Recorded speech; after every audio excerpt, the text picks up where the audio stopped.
il y a aussi un troisième volet, un troisième volet, c'est la solidarité fiscale. La loi de finances, le projet de loi, on parle de projet, hein, parce que peut-être ça peut être réformé. Oui, vous faites le bien projet préciser de à chaque finance fois parce que de c'est la loi un de finances, PLF. voilà, le PLF 2024, il vient introduire une notion originale, qui est la solidarité fiscale en matière de TVA, la solidarité fiscale du dirigeant. Si je suis dirigeant, d'accord, d'une société, et que j'agis, je fais des actes d'administration, de direction ou de gestion. Donc encore faut-il définir le concept de ces administrations. Qu'est-ce que ça veut dire administration?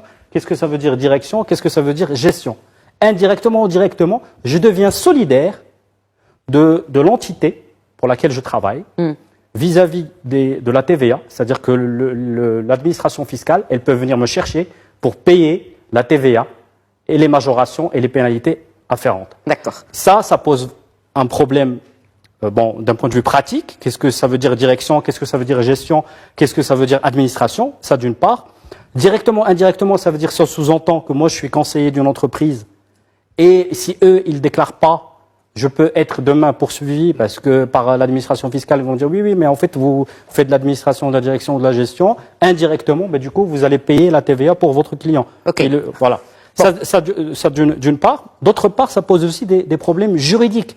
Parce que le fait d'avoir un dirigeant social d'une entreprise, que ce soit une SARL ou une société anonyme, il y a des responsabilités, il y a des statuts, il y a un droit commercial. Exact. Ce droit commercial, il nous donne des cas bien précis, que ce soit en cas de faute de gestion, de violation des statuts, ou bien dans le cadre du livre 5 des procédures des entreprises en difficulté, il y a des cas bien énumérés où on peut poursuivre le dirigeant social pour le passif de la société. Mais là, en fait, c'est juste pour une déclaration qui n'a pas été faite, ou bien la déclaration a été faite et le versement n'a pas eu lieu, je peux poursuivre le dirigeant d'entreprise. Donc ça va soulever pas mal de débats et il faudra voir la mouture finale du texte pour effectivement avoir